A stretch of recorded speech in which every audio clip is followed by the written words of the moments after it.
And welcome back, everyone. Welcome back to another season, another year of World Team League WTL 2024, the summer season. Code S, day number 1, round 1. Welcome, everyone. I'm, of course, Show's Live VIP, and that was an intro. Oh, Papi. It's great to be back with WTL. Great to be back with our intro as well. And we have returned after a grueling couple of weeks of qualifiers. For those who are unaware, we've been going through the qualifiers of WTL into Code A, and now we're finally here in Code S. Teams have risen, teams have already fallen, failing to qualify for Code S, and now we have our top teams in the world for World Team League. Here we go. We have our first matchup. It's going to be KaiZi Gaming versus Team Vitality. Let's go. Oh boy, we have our first matchup. Here is our lineup, by the way. We have quite a stacked lineup indeed. We have Maru, Solar, and Ryung up against Jieshi, Oliveira, and Hero. Now, we were speaking about this earlier as we were just covering the GSL qualifiers, so this is our second broadcast of the day. We were going over the matches, talking about how KaiZi Gaming, they are significantly weaker. They're a weaker team because they've lost one of their top players. They have lost Dark. Dark has left KaiZi Gaming. He left at the start of the year. He joined Talon Esports for IEM Katowice, and DKZ, they had to replace Dark with someone. They opted to replace him with Su. Su has joined KaiZi Gaming, but Su is not here today. Su is not here in tonight's matchup. Instead, they're going to be relying on Jieshi. It's going to be a TVP between Maru and Jieshi. And Game 1 is on Crimson Court. As a reminder here, Game 1 has been predetermined by the admins, by the event organizers, and Game 2 is loser's pick. It is a best of 2, and if you're in the chat, predictions should be open. And here we go, we're diving into Game 1. In the bottom left-hand corner, we have Maru for Team Vitality. And in the top right, we have his opponent, Jieshi, for KaiZi Gaming. Here we go.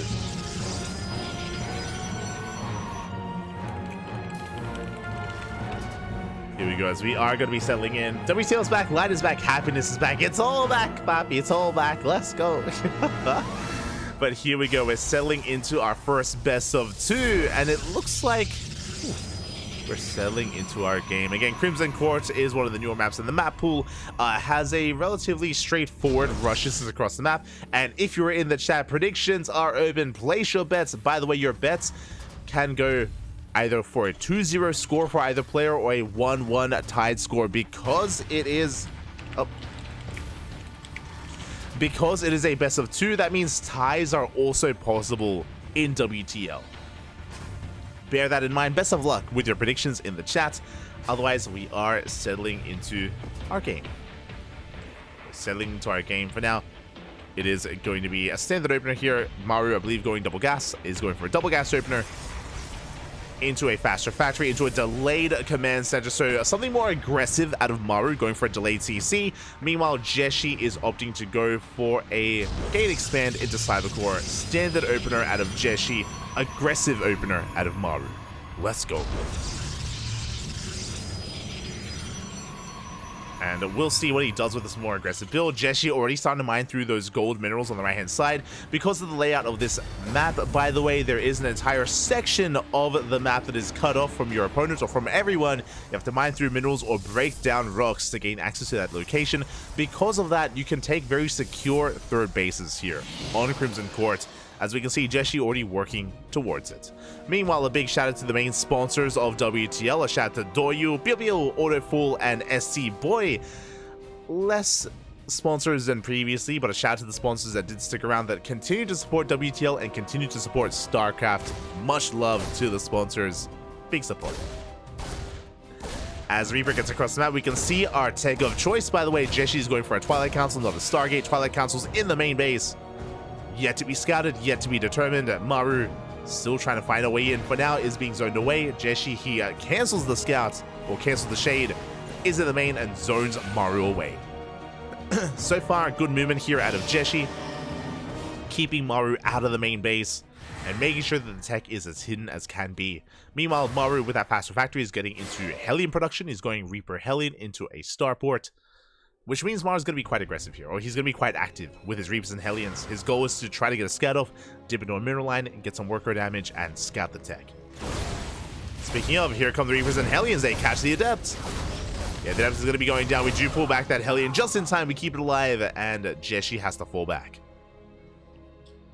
Has to fall back. The Adept did go down. We're fully walling off the natural. And the wall-off will help, but the Reapers can bypass the wall. They can head for the main. I believe Jieshi should be in position. He has one Stalker, but only one, which means we can bypass it. We head into the natural. We're looking for tech. Ooh, we bleed out one of those Reapers, though. And we get trapped. One probe goes down for 2 Reapers. Not quite worth it yet, but the Reaper slips into the main base, and we get behind the mineral line. With the additional gateways, we are aware of the blink. We're aware of the Twilight Council. Maru knows, and he's going for more probe kills. So far, only getting 1, and it will stay as 1. 1 probe on Adept for 2 Hellions and 3 Reapers. Honestly, that was a better trade for Jieshi. That was a better trade for the Protoss. Jieshi in a good position. Behind this, getting into Blink, working his 3rd base. We spoke about it earlier, how he was already mining through those minerals, and that is because we're rushing into that fast 3rd Nexus. Jieshi looking to get into that mid-game with a booming economy. Did open up Blink, but only with a handful of gateways. It was only 2-gate Blink, now throwing down a 3rd gateway, but a very defensive, very economic build out of Jieshi. The pressure is on Maru to get more done. He's moving out with a medevac. Medevac is empty, so it looks like just trying to force an overreaction and scout our opponent. Maru, he saw the lack of additional gateways, so he is just going to confirm the 3rd base location. And there it is. He gets eyes on the Nexus. Maru is aware of what's going on. Is aware, does spot the Observer. Gonna shut it down. Very nice pickup. Forcing Jieshi to replace it. Forcing Jieshi to replace that Observer. So we are moving out.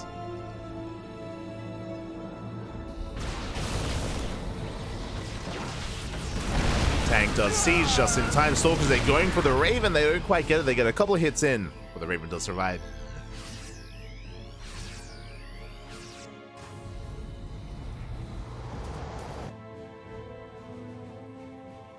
Raven does survive. Behind us, we're getting into a mass gateway explosion. We're getting into a mortar production. Charges on the way as well. Delayed forge, so delayed +1. It's going to be on the way, but significantly later than that of Maru. Maru has the better upgrades. Is pre-siege, gets a free tank shut off. Ooh, the Observer is spotted, by the way. Maru, he wants it. He wants the Observer, doesn't quite get it. But it's zoning Jieshi back.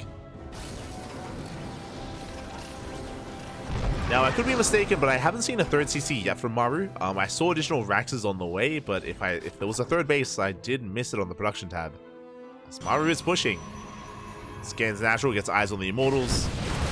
Jieshi already going to be able to slow down the push. Gets a couple of Marine shots. Gets a couple of Marines. Yeah, boys are being pulled. There is no 3rd CC because it's a 2-base all-in. The boys have been pulled, and what's scary here is that we went Immortal. We did not go Colossus. We don't have splash damage. Jieshi, does he have enough to defend? Can he deal with this? Does confirm those SCVs. No shield battery, no overshot. Oh, no, sorry, there is a shield battery in that wall. We collapse on the armor. We're trying to get on top of those tanks. Nice hold position, nice movement here with the SCVs. We do focus down one of the tanks, but the Marines, they stand strong. They shut down the Stalkers. The Protoss army melts. And with that, Maru, he's snowballing out of control. He's breaking through into the natural base, and there's almost nothing left to defend. There's one Immortal and nothing else. And Maru, he has done it. Jieshi being a little bit too greedy. GG gets called, and Maru pops off with the 2-base all-in and takes game number 1. GG. GG, well played. Curious how Jieshi wants to approach this. It is an older map, so a lot more comfortable here for Jieshi as well. We'll see. We'll see how we do settle into this as game number 2 is upon us, and spawning in the bottom right-hand corner, we have a Team Vitality, Maru. And in the top left, we have as opponent, we have for Dragon KaiZi Gaming, Jieshi. Here we go. And what I will say is that Jieshi was holding his own. He was holding his own. He was doing well for himself, you know, trading with the Hellion Reaper, able to slow down the army as it initially did move out across the map. But unfortunately, again, was a little bit too greedy, was caught with his pants down. We'll see how he adjusts coming into game number 2. As a reminder, this is a best of 2. There is no ace match. Even if Jieshi wins this game, there will not be a game 3. Can Jieshi bring it back? I'm sure very prepared for this scenario. Maru is coming in as the heavy favorite. Maru is the best Terran in the world. It is not an easy feat here for Jieshi to take a game, but he's done it before. He has brought down some big Terran players in the past. He has it in him to cause an upset. And his team, KaiZi Gaming, they need that upset as well.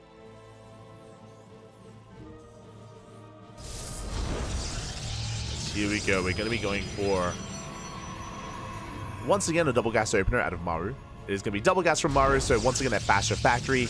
We saw that last game, this led into a triple Reaper, double Hellion opener from Maru, and he wasn't able to get much done with it.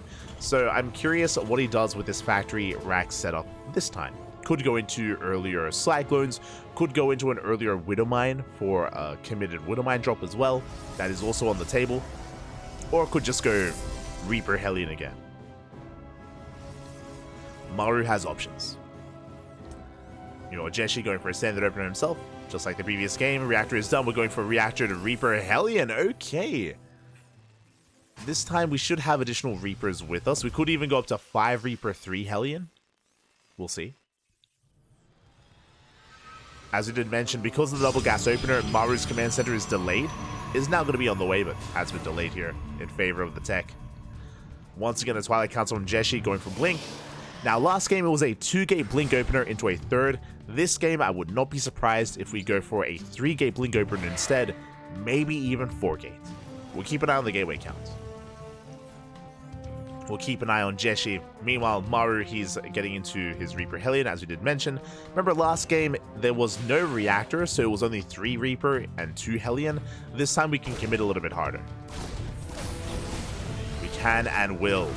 Adept does shade in. We do delay the CC, but that's going to be a dead Adept. We're going to be able to hunt it down. Not sure if this was worth it for Jieshi, as he does not get the SCV. Here we go. There's the 3rd and 4th Reaper on the way. There's the 2nd Hellion. And okay, so it's going to be 2 Hellion into Widowmine. So we're not going up to 3, but still a decent force that Maru's working with. And his goal here is to get into a mineral line. But we have a full wall off at the natural. Good defense by Jieshi. The Hellions will not find a way in. Reapers could try to go up the ramp, to try to go up the Reaper cliff, but there is a full wall off as well. So nice SimCity here from Jieshi. There's no way into his 2-base setup. But we're going for the pylon. Oh, the pylon is vulnerable. The pylon, it's going to be going down just barely. Does fall. And that will delay our follow-up here. I mean, Jieshi still has a wall off, still does hold. But he's being pulled apart. Maru rotating down to the low ground and going for the Robo. The Robo getting surprisingly low, by the way. And again, Jieshi has the 1 Stalker. His other gateway was depowered. Can he get the kill? No shot. The Robo! The Robo was so low. The Robo, it's gonna go down as well. Massive pickoff here from Maru. Ay, ay, ay. And Jieshi again. All of this because he lost the first Adept as well. He had that much less to defend. We dive on the Stalker. Stalker goes down. We still have 4 Reapers, by the way. We got 2, 3 more probe kills. Maru getting so much done. And Jieshi has to rebuild. He has to rebuild that Robo. He's got the Bay on the way. It's going to be a 2-gate Blink into Colossus production. What this means is that Jieshi doesn't have a lot of Stalkers to work with. He's not going to be able to counterattack. Not anytime soon. And here comes the follow-up. Here comes the mine drop. Remember, it was 2 Hellion into Widow Mines. And here come those mines.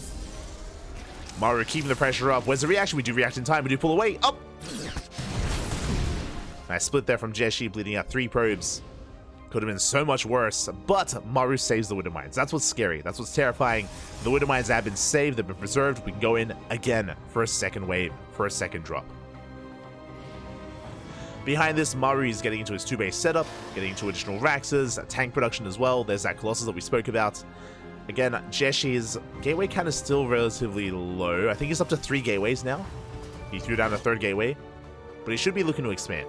And there it is. 3rd Nexus is on the way, so Jieshi's just stuck at home, expanding, taking a 3rd base. And Maru, he has map control. He's free to do whatever he wants. He still has Reapers alive as well. And we're already pushing.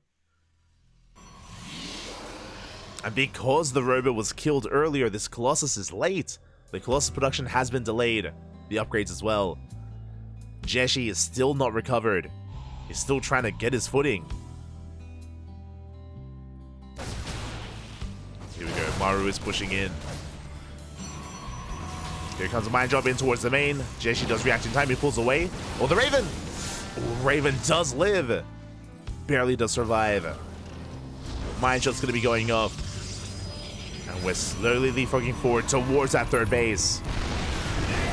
Tank Shot's going off. There is a shield battery. Well, the Raven gets sniped. Without a single spell, by the way. Big pick up. Raven goes down. No auto turret. No anti-armor missile. But the ground army of Maru is still gaining ground. Yeah, we're within range of the shield battery. Shield battery's going to fall. No overcharge. We pop it, but it's going to be targeted down. We dive on top of the tanks. Oh, brutal dive. The Stalker's going to be falling one after the other. That was not worth of a Jieshi, bleeding out every single Stalker. We're still within range of the Nexus. And Maru, he just has too much momentum in this game. It's too far ahead. Rallying across the map. The tanks, they still stand strong. We have 2 Stalkers left. And Jieshi's going to have one last hurrah here. One last try to save this base. But nah, not even. The base goes down. Jieshi cannot save it. Maru getting his own 3rd on location, rotating around towards the natural. Honestly, Maru can just back up. He doesn't have to commit. A hot pickup. Saving the tank. Does save the tank, just barely, rotating towards the natural. Never mind, rotating back around towards the 3rd, making sure that Jieshi is contained. Making sure that Jieshi cannot expand. Yeah, it does force the cancel. And we're just containing Jieshi to 2 bases.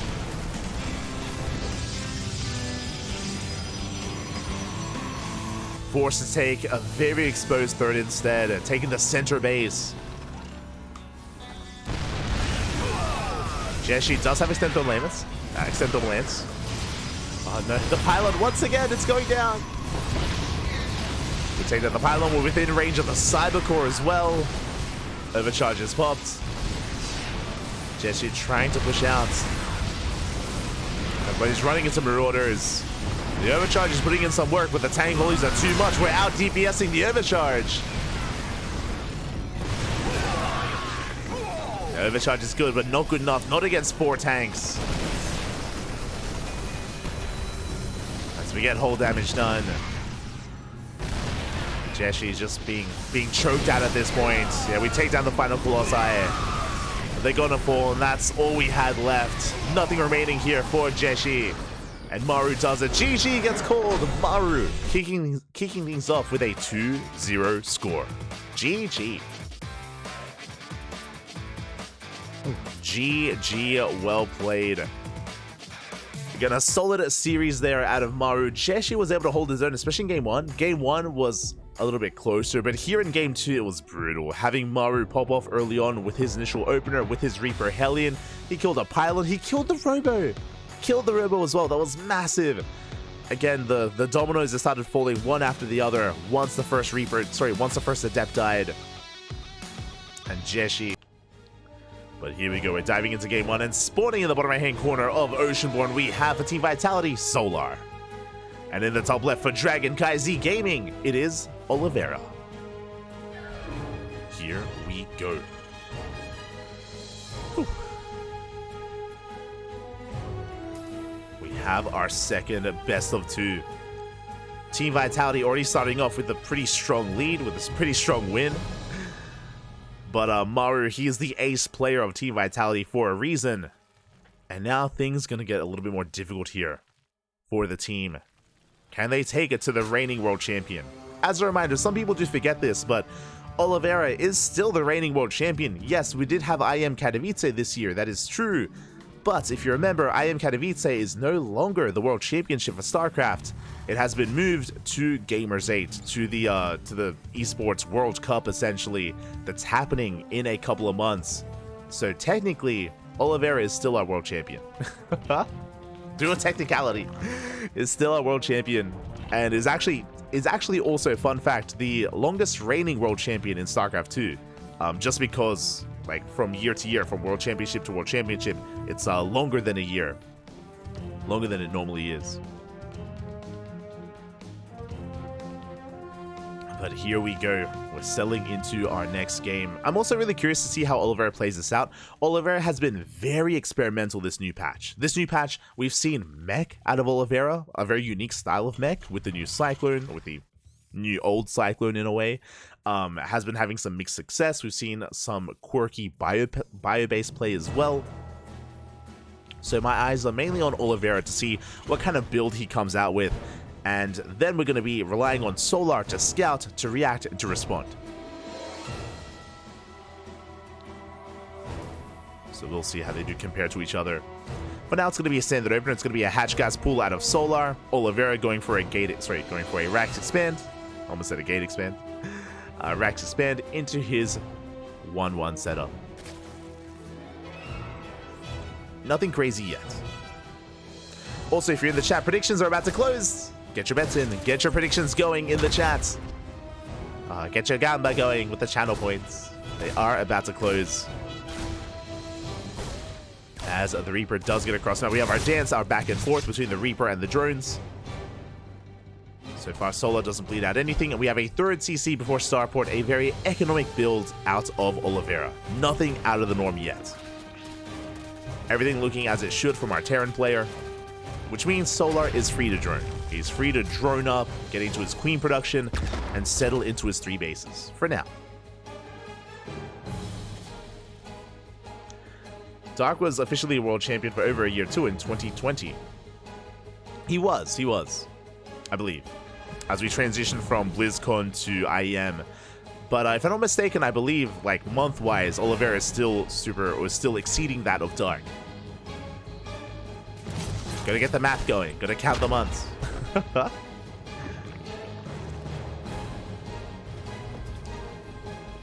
As we have this is, again, 3cc into a starport. So we have our tech lab on the way. Should be setting up for an add-on slot to get into Banshee production.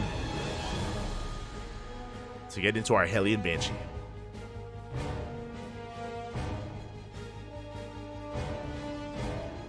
Heli is moving out. So we can see it on the production tab. Banshee is in production. So again, just a standard build so far out of Oliveira. 3cc into Hellion Banshee. This is as standard can be in TVZ.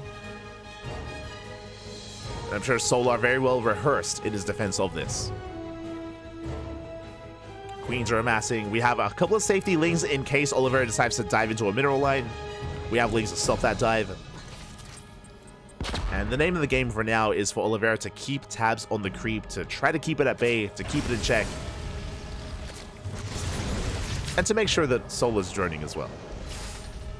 I know we've been focusing a lot on what Oliveira's been up to, but likewise, Oliveira making sure that there's no hidden tech, no fast roach war, no fast lair. That we're not cutting workers. Solar, he's not as aggressive as players like Dark or Shin. He's not as chaotic as some of the other Korean Zergs, but is still willing to mix it up every now and then. Ooh, interesting, as we're rushing into an armory.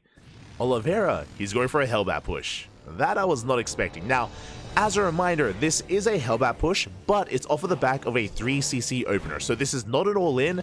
This is a push, yes, but not even as committed as it usually is. Because of how economic Oliveira has been. This is going to hit hard, yes, but doesn't need to do too much damage. Needs to trade with the army, not necessarily looking for drone kills.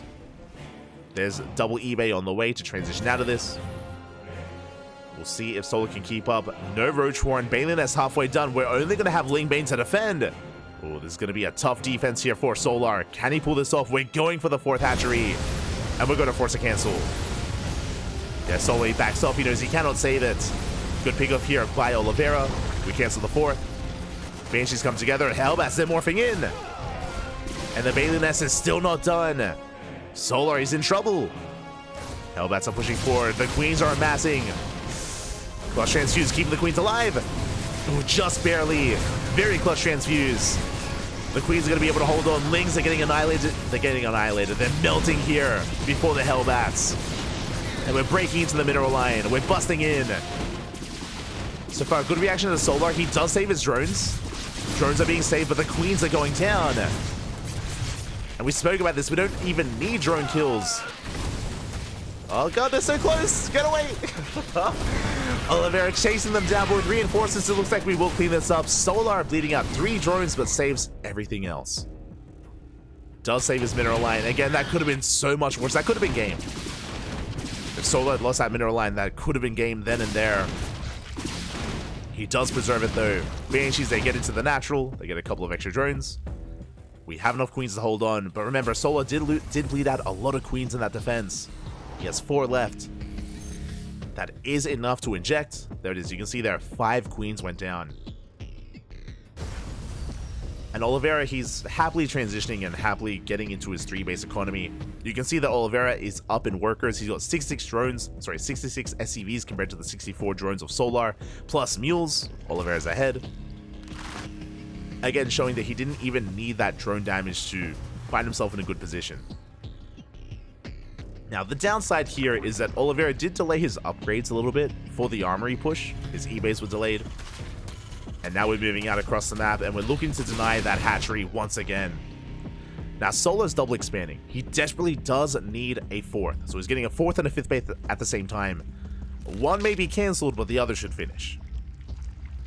As Oliveira does rock up.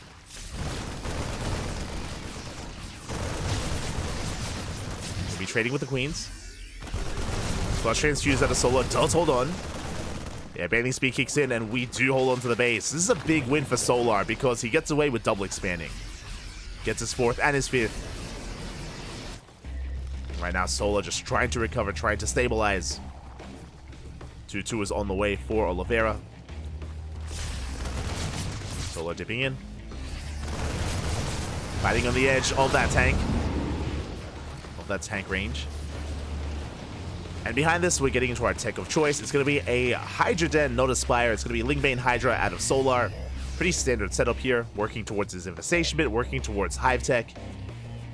But again, Solar is still trying to stabilize, getting up to his 4-base setup. At the same time, Oliveira is keeping up with the worker counts, with his own 4th. So Solar's not out of the woods yet. This creep is looking solid though. What's important, even though Solar did lose a lot of queens, his tumors were left alone, so he still actually has quite an amount of map vision on the map itself. A lot of tumors are active. He can keep up with his drop play. Oliveira being forced back. But again, Oliveira, he's on the cusp of maxing out. And with that max out, he's going to be pushing. Now again, thankfully, because of the creep spread of Solar, he's going to be able to engage ahead of time before the army gets close enough to his bases. So the creep is going to be paying off here as we catch the Banshees.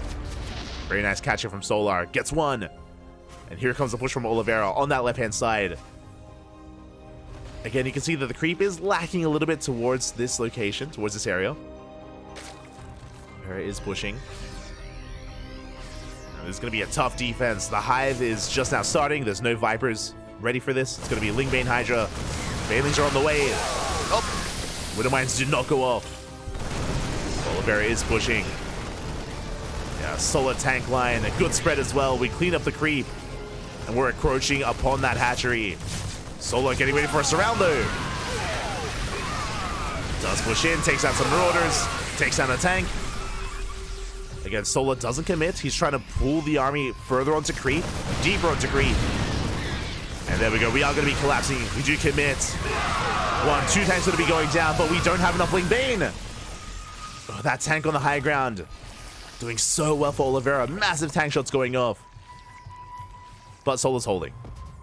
The army is still out of range of the hatchery. It's still off of creep. Solar is holding on, and the Hive is done. Vipers are on the way. And that's what Solar needs right now. Needs to buy time for those Vipers. Then he can abduct. Then he can Blinding Cloud. Then he can be more proactive here when it comes to engaging with the tanks. Sick base is denied. Oliveira pushing in. You see Oliveira refusing to back up. He wants that fourth. Wants that hatchery, going for a drop here towards the right-hand side. Vipers have arrived. They're gathering energy as we speak.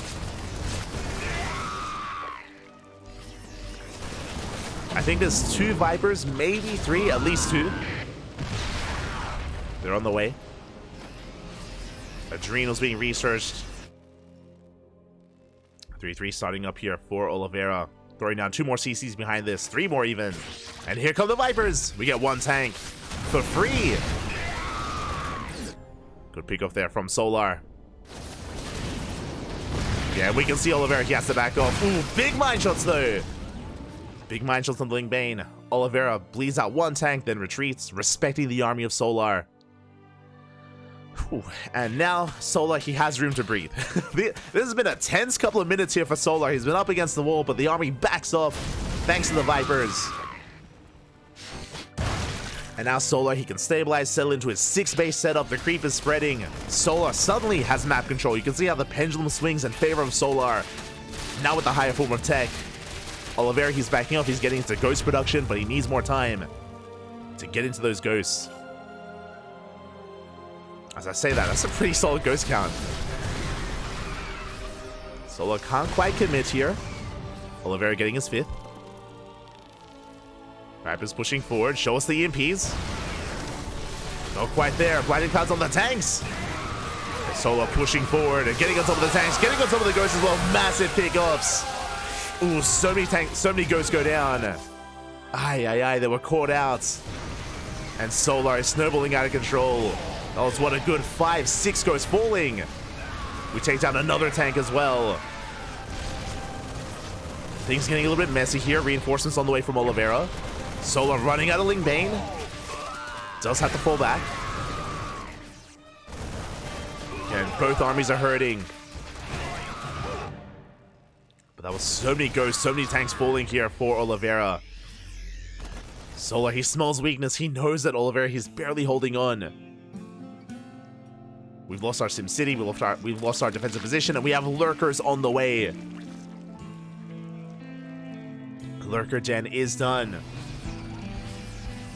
And that ghost count, not what it once was. We're down to 5 ghosts with the main army.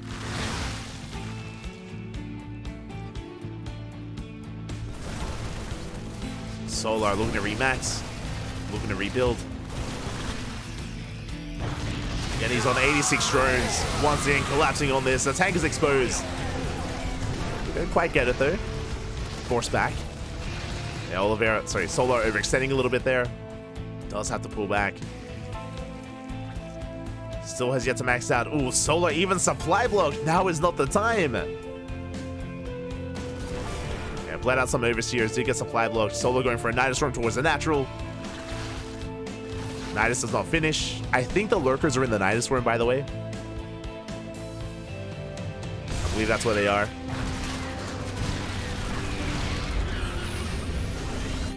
And there we go. Nidus in towards the main. Can Oliveira keep up? So far he is. He has reinforcements. Does keep up with the Nidus play.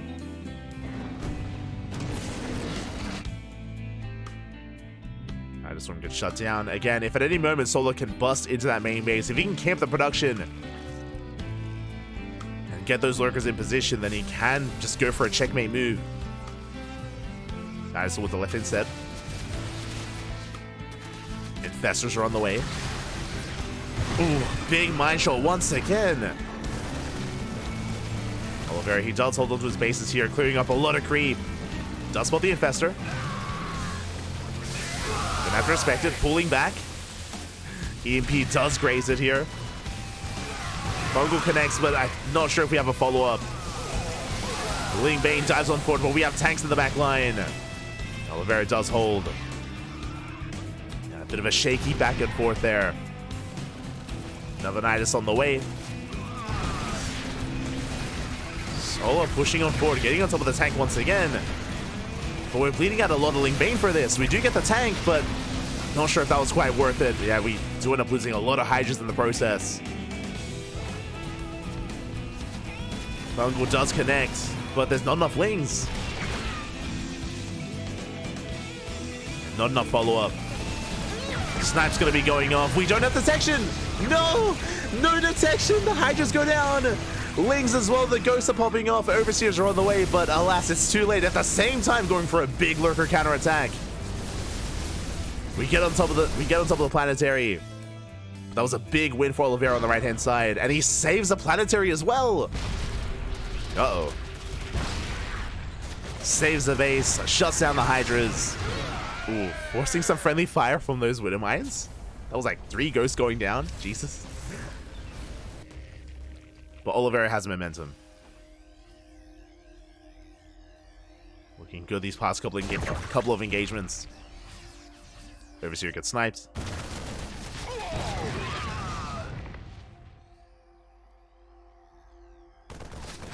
Now, what's scary here is that Solar, he's still stuck on Lingbane Hydra. Lingbane Hydra can be good in the late game if you're able to outposition your opponents and just constantly go for like rotations, back and forth, left and right hand side, outmaneuvering the Terran army, because the Terran army can be a little bit less mobile with ghosts and with tanks. But Solar, he's been committing here on one side a little bit too long, and he hasn't been gaining any ground. Oliveira takes another base. Takes another base, gets on top of the Nidus Worm. Marines go down. You can see Solar now rotating towards the left-hand side. This is the power of Lingbane Hydra, by the way. You can outmaneuver the Terran army, and we catch out so many tanks. Finally, a good trade for Solar. Gets towards that 3-4 tanks towards the left-hand side. Doesn't get the base, but did trade well. But I spoke too soon because Oliveira, he comes in and he snipes a hatchery. Bit of a back and forth. Hatchery falls. Not the most important base for Solar, and he can rebuild. Lurkers, they come back in towards the left, this time without any tanks. At the same time, we catch out some more tanks here on the right-hand side. Oliveira out of position. You can see Oliveira, his ghosts that were dragged all the way towards the Lurkers. He was distracted. Does snipe a lot of Lurkers, that is true. Oh, every Lurker, actually. There's a lot of Lurkers going down. Solar rotating once again. There is no sensor tower, by the way. And we do catch another tank. Another 2 tanks, even. And can we get the planetary? It looks like we might be able to, but Solar backs off. Worried about a counterattack. Does pull back, but this is what we've been missing, and which I do appreciate. Solar being a lot more active with his army. Pushing in, gets a Liberator, gets some Ghosts. Does bleed out an Infestor. Does have another in the back line. Hoping to bait out a Fungal. Oh, does connect. Does graze some of those Ghosts. We do get 1. We get 2. And a 3rd Ghost as well. Not bad. Powerbomb going to be going off, but we cannot push up this ramp. Not into these tanks. The defensive line a little bit too strong. Solar has to retreat. As he retreats, now we get more spellcasters. We have Vipers on the way, Infestors as well. Looking to rebuild. Solar still being very active. Oof. But he does get sniped.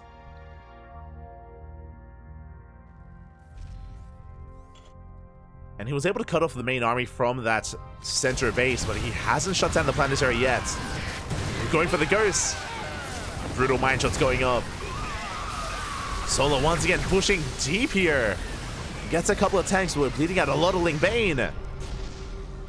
And again, this is before we have our Vipers or Infestors. Solar getting a little bit too overeager here. Solar does overextend. We have to pull back. We have to calm things down a little bit.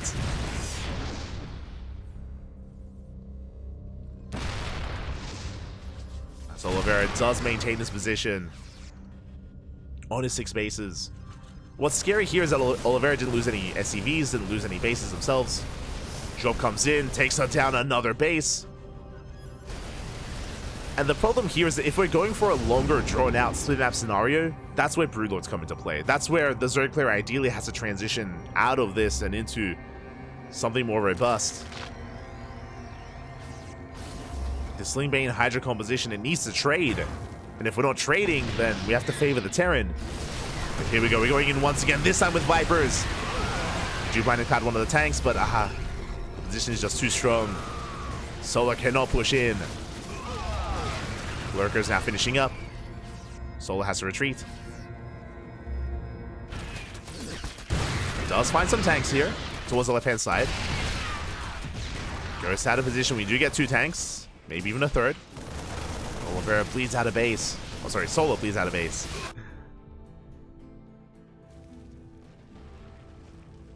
Hatchery goes down. 12, 13, 15 drones as well. Oof. It's a lot of workers falling.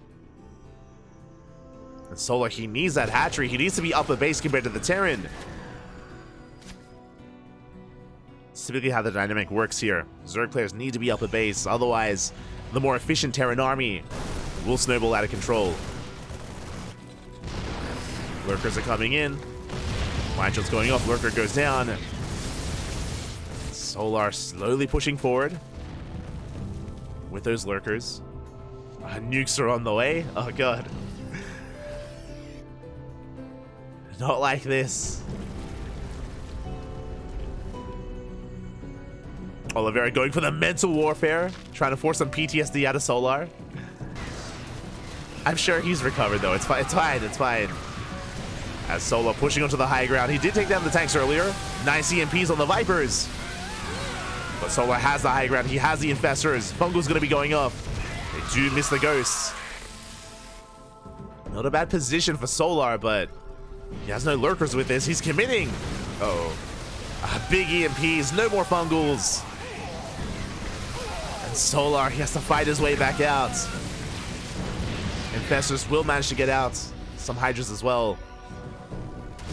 This was a brutal trade.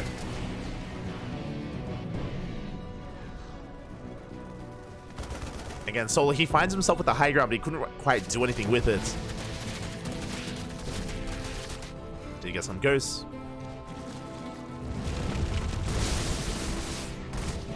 Pulling back. Bailing's on the way. Oh, you can see Oliveira looking to take that base on the left-hand side. Solar cannot let that happen. Nuke is on the way. Should be spotted by Solar. Should be. It's okay, it's okay, we're fine.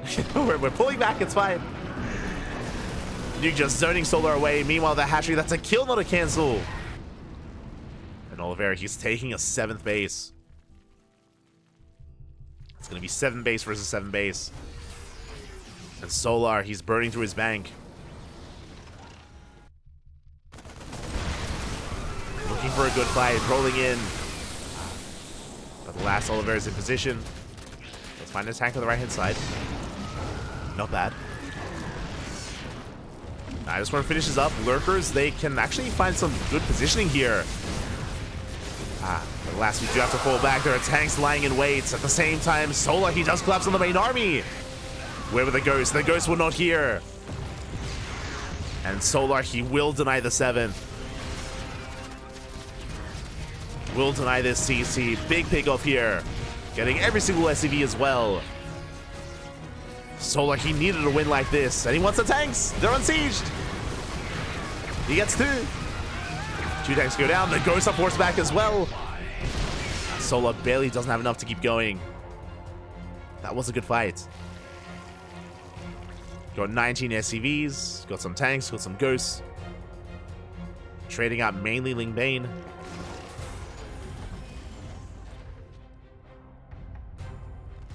But Oliveira, he's making 3 tanks at a time and Liberators as well. Oliveira, he's outscaling Solar. Now, there's still a world if we can catch the army exposed. We can land a good Fungal.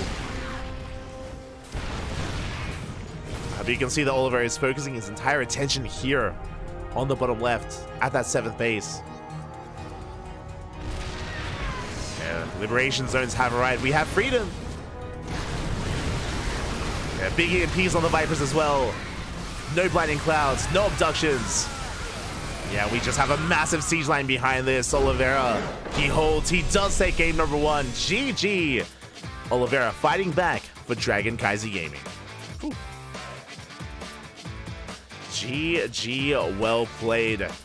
That was quite a back and forth initially. Solar has begun, and now we're getting into game number 2. Spawning in the top right hand corner of Post Youth, we have Solar for Team Vitality. And in the bottom left, we have as opponent, we have Oliveira for Dragon KaiZi Gaming. And I'm at least happy that it's not going to be completely one-sided here. Like, Maru had a very strong showing against Jieshi, but here, we mentioned Solar and Oliveira, they are much closer in skill here. It's much more of a back and forth. But the pressure is now on Solar to tie things up. Oh, hello, Oliveira. Where are we going? Where are we headed? As we do have an SCV hidden on the right-hand side, and we're going for a proxy. Uh-oh, okay. Now, as we're leading into Post Youth, Post Youth has a lot of potential as a map. You have a hybrid natural base, so a free natural that you can take advantage of. And that's quite valuable as well. Very difficult to punish, very difficult to really apply any pressure to. At the same time, there's a center goal base as well that Zerg players have been known to take as a natural, or as a third, or even as a fourth base. But Oliveira starts things off with a proxy Rax.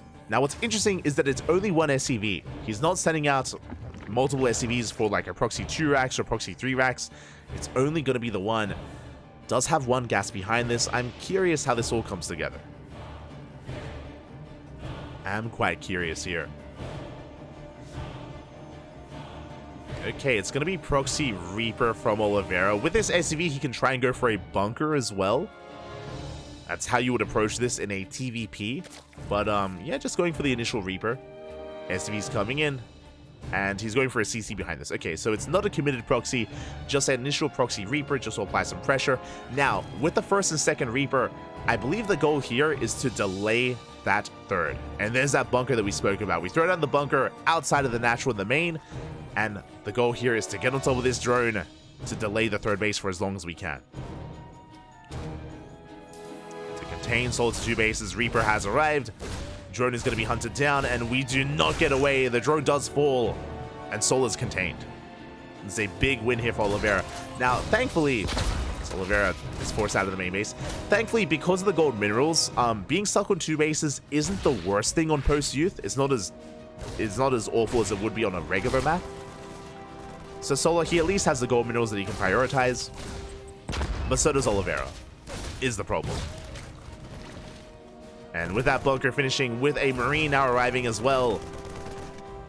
Again, our goal here is to delay for as long as we can. And this is huge. Like, a Zerg player being stuck on 2 bases, that impacts not just the economy, but also the production. Behind this, Oliveira happily getting into his natural, getting into his factory behind it as well. I imagine... Never mind, I was going to say going for a third CC, but that is a 1-1-1. Interesting. So a much more aggressive follow-up out of Oliveira. With that starport on the ways, should be going into Banshee production, into Hellion Banshee. Is going to keep him safe against a Roach push, for example. And could even lead into something like a Hellbat push, which Oliveira had some success with in the previous game.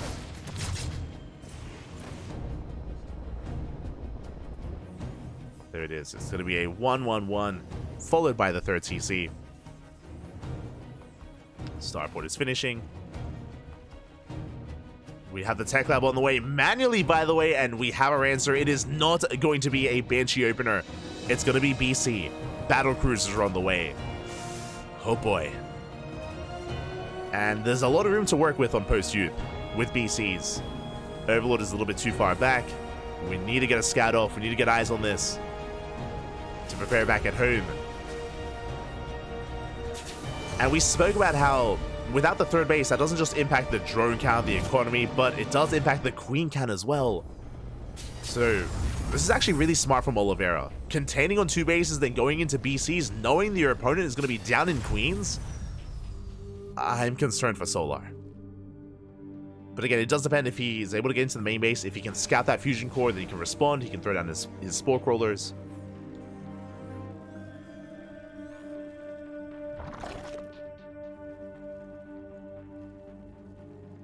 There it is. Battle Cruiser in production. Solar has no idea. Going for a lair first. Is droning as best he can. Link Scout is coming in. And we do get eyes on the third CC, but we don't get eyes on the fusion core. We did spot the tech lab on the starport, so that should trigger some spores. And there it is. Spores are on the way. Whether it's BC or Banshee, Solo's not quite sure, but is getting ready, thankfully. So spore crawlers are in production. Queens are amassing. And we are getting into roaches. It's going to be a commitment into roaches, at least initially here for Solar. Wing Scout is denied. Armory is finishing. We're going for mech. Oh god. I saw the armory. I was like, are we going for another Hellbat push? Oh, it's more than that. It is going to be mech. +1 vehicle weapons on the way from Oliveira. If you remember at the start of the series, I spoke about how Oliveira has been experimenting quite a bit recently with mech, with more unorthodox builds. And here it is. Mech has arrived once again. Hellbats, they do push in. PC teleporting on top of the Queens. We're diving on the Queens. We do have Transfuse. We do keep the Queens alive. And 8 Queens to defend. And the BC is going to be forced back. But we deny the Spire. The Spire is cancelled. Good target firing out of Oliveira. The Hellbats are forced back. And the Roach Army does get here in time. And the BC doesn't get much done. We did cancel the base, but a solid defense there from Solar. Very nicely done. He does hold on. Thankfully, he was going into Roaches against Mech, which is the ideal. Roaches are pushing out. Ooh, and because of the BC, because of the Hellbats, there's no tanks. Uh-oh. There's no tanks. The Roaches, they have arrived. They're going to be punishing the greed here, the economy of Oliveira. They do delay the third base. Oliveira trying to buy some time. Tanks are on the way. They're being built 2 at a time. The Lings, they get into the mineral line. And Oliveira, he has to pull back. And the Roaches are getting out of hand. They're getting out of control. Tank does arrive, does siege up. Ooh, big tank volleys going on, but that's a kill. That's a kill on the CC. 400 minerals down the drain. Aye, aye, aye. And we got 12 SCVs as well. Solar punishing Oliveira. Yeah, the Ling reinforcements have arrived. We collapse on the army. We take down every single SCV. GG gets called, and Solar bounces back, tying up the series 1-1. Whew. GG, Bob. GG.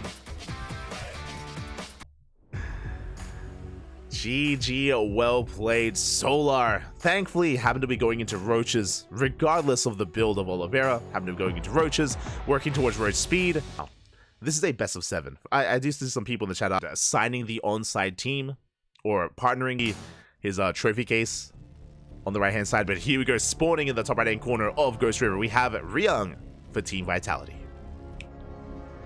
And in the top left, we have his opponent. We have for Dragon KaiZi Gaming, Hero. And if you are in the chat, predictions are open. Place your bets, get your gamba going on who you think will take this series. You can bet on either a 2-0 score for either player or a 1-1 tied score. Best of luck. As a reminder, Ryung needs 1 win. 1 win is all Ryung needs to win it all here for his team. For Team Vitality to start things off with a victory against DKZ in round 1 of WTL. Otherwise, if it's a 2-0 in favor of Hero, it goes to the ace match. So again, the pressure is on Hero. And we have our openers. It's going to be double gas. Okay, so a double gas opener out of Ryung. With this, going to be leading into a faster factory. And aggression is favored. Talking about the map here, it's wild. You know, the map is predetermined from the organizers, from the admins. The map is set ahead of time. And Ghost River has the shortest rush distance map, or is the shortest rush distance map in the map pool. Very aggressive. 31 seconds from main to main, even less from natural to natural. Doesn't take long at all to get across the map. Because of that, we've seen a lot of all-ins on Ghost River. A lot of all-ins, a lot of aggression. That applies to both Protoss and Terran. So I'm curious how this all comes together. For now, Gate, Cyber, Expand out of Hero. Standard opener out of our Protoss player, a bit of a more aggressive opener out of Ryung. With that fast rank. I say aggressive, also a little bit safer as well, in case it was being proxied or anything of the sort. With that faster factory, going to gain access to Hellions, to Cyclones, to Widowmites. Ooh, and we're going to be committed, by the way. Ryung, that is not a natural base. Look at the production tab. That is a second Rax. This looks like a one base all-in. We spoke about it. If you're going to all-in on a map, Ghost River is the map to do it on. And it's going to be on Hero to scout. It's going to be on Hero to respond. As there is no expansion for Ryung. And Hero, he's going for a Stargate. Uh-oh. That's risky. That's a bold move here by Hero, going for a Stargate opener. Now, this should be for Oracles. I'm concerned if it's going to be Phoenix. Phoenixes, they're not ideal against all-ins. As again, Phoenixes have to lift up units one at a time to actually DPS them down. They can pick off key units like tanks, that's true, but against Mass Marine Cyclone, that I'm not so sure about. And we are amassing Marines as we speak. The scout is denied. Hero does not get into the main. For all Hero knows, there could be a CC in the main base on the high ground, just out of range. Going for the add-on assault, we're rushing into tanks. Yeah, Tech Lab on the factory, tank production is commencing. And we're going to be pulling the boys with this. Like, just a straight-up one-base all-in out of Ryung. Oh boy, and Hero still needs to piece it together. He's going for the Oracle first. Now, with this Oracle, he will scout. He will get across the map, he will confirm. But by then, is going to be too late. Now, we have some safety shield batteries on the way. We have 2 shield batteries in production for Hero. 1 in the main, 1 in the natural. Just a very safe setup here from Hero. No big sign, though, that he's aware as he's going for those Phoenixes. Oh boy. It bleeds out an Adept as well. This is dangerous. Every unit counts. Every unit is so important here. Against an all-in. Every unit is so precious to Hero. Oracle goes in, now we know. We scout everything in the main base. We confirm the 2-on-1, or the 2 racks, 1 factory setup. We get a couple of SCVs. Immediately, gateways are on the way. You can see here on the production tab, Hero throws down 2 more gateways. He needs a ground army. We need stalkers, we need everything as we take down the Oracle. The Oracle goes down. Ay, ay, ay. No pulsar beam, no stasis trap, no nothing. And Ryung, he's going, he's pushing. The boys are on the way as well. The boys are being pulled. The all-in is upon us. And can Hero hold? He has 2 Phoenixes on the map, and they're not going to do much. They can pick off like a couple of SCVs, I guess, but it doesn't really matter. We have Adepts to defend. We have another shield battery on the way. The first shield battery goes down instantly. Overcharge is popped, but we're getting within range. We're edging ever closer here into the natural. And the shield battery is going to go down. What do we have to defend? The Feasts, they come back home. They're going for the lift. They're going for the tanks. They get 1 tank and 1 Cyclone, but it's not going to be enough. We spoke about this. This is why Feasts are not ideal against all-ins. They get shut down immediately. The Feasts fall. The tanks, they stand strong. Now, Hero, he's buying time. He's buying time. He has preserved his Adepts. And we pull the boys. It's all or nothing. We either defend or die trying. We commit to the shade. We pick up a tank. Marines are going down. The Adepts. Can we clean this up? We cannot. Ryung has too much. The 1 base all in. It does work. You can see Hero shaking his head on cams. He knows he has been broken, and Team Vitality will be taking this. The first game, the first series of WTL this season. Oh, we don't even... Ryung being safe, throwing down an eBay. Don't even need it, but does create a choke point here, make it more difficult to push towards the natural. eBay's on the way. Tanks, they leapfrog forward as well. Natural goes down. We have a Void Ray, but it can only do so much. Void Ray getting so low. And again, Ryung, his economy is solid behind this. The Void Ray goes down. GG gets called, and Ryung, he does it. He takes game 1 against Hero, and Team Vitality will take the series. GG. GG, well played. Again, Hero, it took him a little bit too long to realize what was going on. Not just that, you just need to know that Team Vitality won. They won. They won.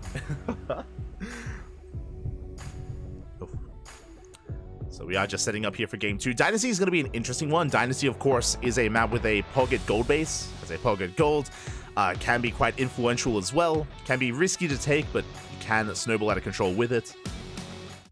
And here we go, we're loading into game 2, and in the bottom left-hand corner, we have Ryung for Team Vitality. And in the top right, we have his opponent, we have Hero for Dragon KaiZi Gaming.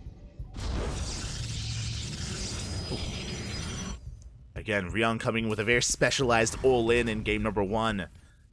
And that's the power of WTL, you know? Ahead of time, the players are aware of the map, they can prepare some specialized builds, some specialized all-ins. They come in with a plan. And Ryung was able to come in quite prepared in that first game. And again, now there's a little bit less pressure on Ryung coming into game 2. If you missed it, I did mention that even though we're playing game number 2, Team Vitality, they've already won the series. We're just playing this out for map score. It can influence and impact overall standings when we get into the playoffs. Likewise, it is also going to influence the individual ranking of Hero and Ryung as well, as player ranking is going to be, or is adjusted depending on how many wins and losses they get as well. So still something on the line.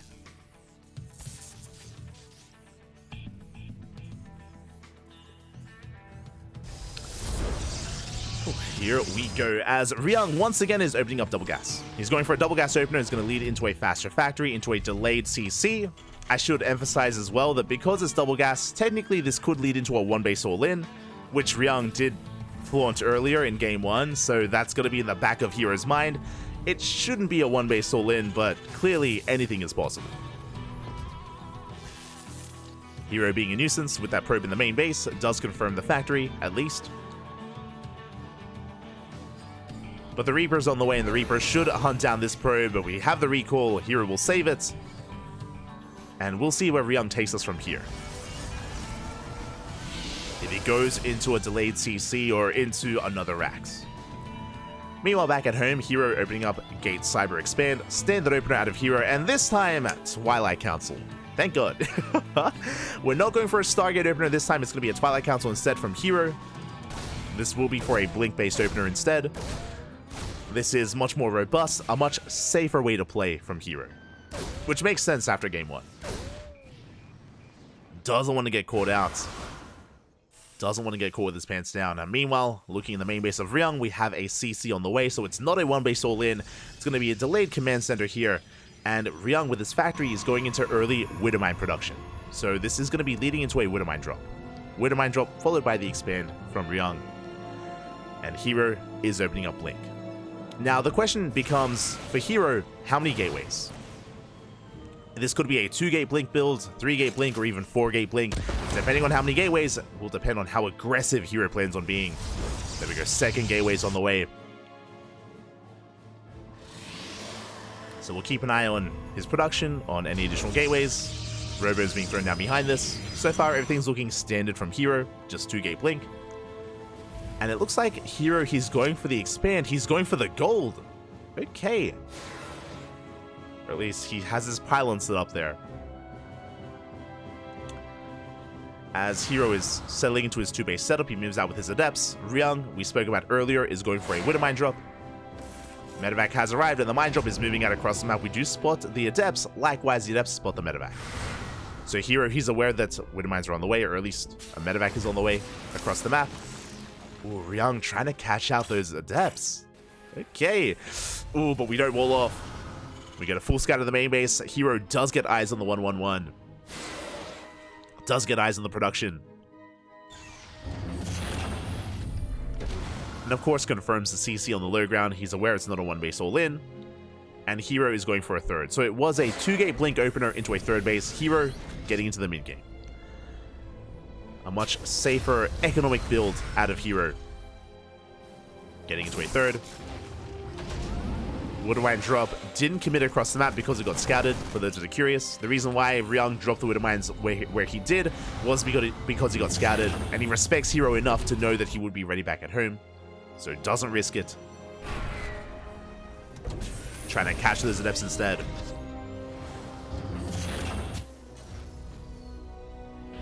As Hero does threaten Shades, trying to get into the main, trying to get a scout off. Ryung doing a much better job at keeping up. But behind this, we're getting into our 3-1-1 setup. 3 Raxes, 1 Factory, 1 Starport. And Hero is taking up into Colossi. So here he's working towards his splash damage. He's containing his opponent here on his 2 bases. And basically, Ryung is stuck at home until he gets Stim. Stim is on the way. Oh. Would you have a Widow Mine hidden in the main mineral line? Which the Observer was pointing out. Speaking of, the Observer, Hero does confirm. Hero gets eyes on the production. Basically, Hero, he's looking for additional Raxes or a 3rd CC. Because this could still lead into a 2-base all-in. Into a 2-base all-in from Ryung. So Hero just trying to keep tabs on him. For now, just Stim, Combat Shields, +1 is on the way from our Terran player. Building up his Bio Army. Hero stabilizing on 3 bases. Colossi are on the way. And again, once Stim finishes, Ryung can start pushing. Ooh, as he's hunting down that Observer, and he does come across it. Keen eye is there by Ryung. Oh, as I say that, the Observer barely slips away. Ooh, forces out an auto turret. The Observer goes down, but that was a decent trade by Hero. Forcing some wasted energy from the Raven of Ryung. But here we go. We have our upgrades, and now Ryung is moving out. Behind this, he can take an expansion. He can take a 3rd. Skinning that natural. Hero likewise moving out as well. The armies are looking to clash.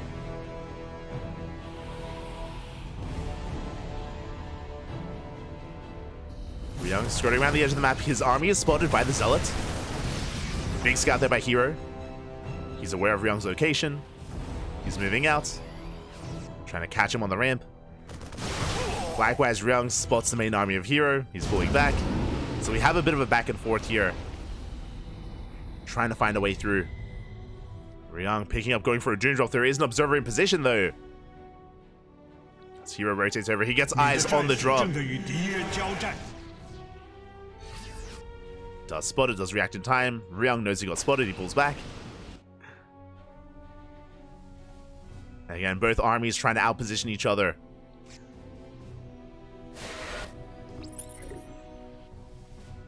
Ryung bringing everything together, going for a 3rd CC behind this. Ryung is expanding. With that Colossi count, it's getting quite high. 3rd Colossus is on the way. I do want to favor Hero if they fight head-on. But Hero does miss the army. Pylon does spot it. Hero racing back over. Doesn't want to get caught out. And that 4th base from Hero looking quite exposed. As I say that, Hero, he does get here in time. Mine shots going off. Ryung, he's going to get cornered. Hero collapsing on the army. Getting ready for it. Getting ready to engage. No, does back up. Ryung has the high ground. We pull back. We have a Dark Shrine on the way. We're up to 3 Colossi. Disruptor production has begun for Hero. No big engagements yet. Again, so far both players keeping up with each other.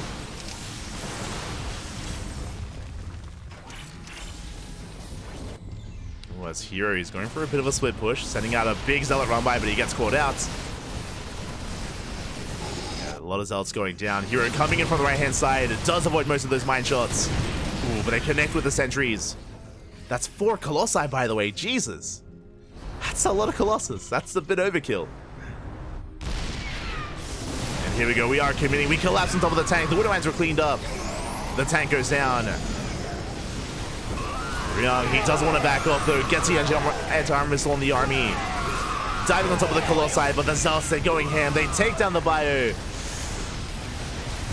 And we pick up a couple of Colossi, but Hero, he does stand strong. Again, he was able to clean up the Widow Mines and the tank ahead of time before collapsing on the army. And now, Ryung, he doesn't have the backbone, doesn't have those factory units to support himself, to anchor his army. No tanks, no Widow Mines, mine shots going off, zoning him back.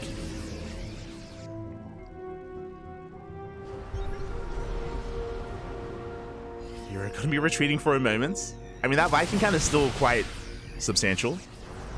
Hero has to respect it. More Vikings on the way. At least Hero hasn't touched the economy. Ryung, his worker count is still looking solid, but that was a big fight in favor of Hero. And he's coming in with more Zealots. And again, without Widow Mines, without any splash damage, these Zealots are going to get out of hand. Calm down, Hero. avoiding the friendly fire. You can see we have Widow Mines on the way. They are reinforcing. But here he has the better angle. Chipping away at that third base. And behind this hero, he's taking a fifth. His economy is out of this world, and that's reflected in the supplies. Hero, he's maxed out at 200. Yeah, and he's just asserting himself here. There's no pushing into this. The disruptors don't away the army. Ryung, he knows. He's pulling back. Force to repair. Disruptor coming in for a flank. Up! Ooh, it's sniped. Flush move there out of Ryung. But we deny the third base. Vikings pushing forward. Did you get some disruptors? Not bad. Nice Novat of Hero gets a ghost. That's 14 SCVs going down. And Hero, he just has an overwhelming economy.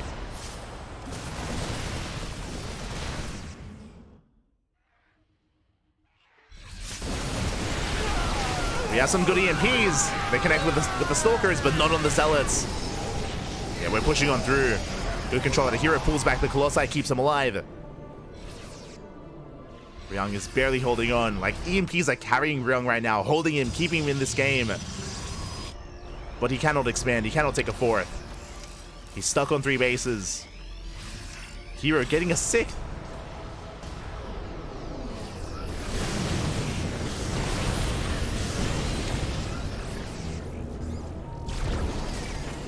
Getting a 6th base, and we have a massive DT run by coming in from behind. We're headed for the mineral line.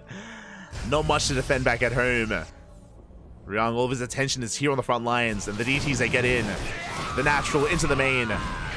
SCVs are going down. And Ryung, he evacuates his third.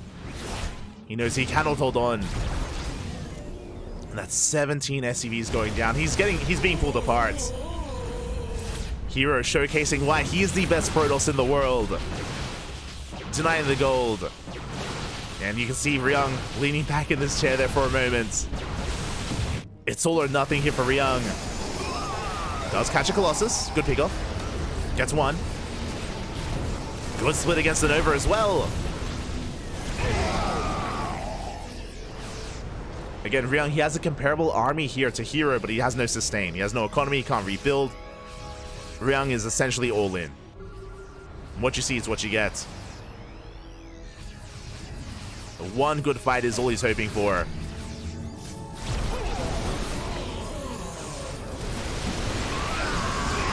As the final Colossus goes down, but the Zealots, they collapse on the army. Nova goes off as well. Forcing Ryung back. The longer this goes on, the better it is for Hero. He's just buying time. Reinforcing. Ryung is running out of steam. Does get a disruptor. Does pick one up. But Zealots, they come in from behind. They collapse on the army.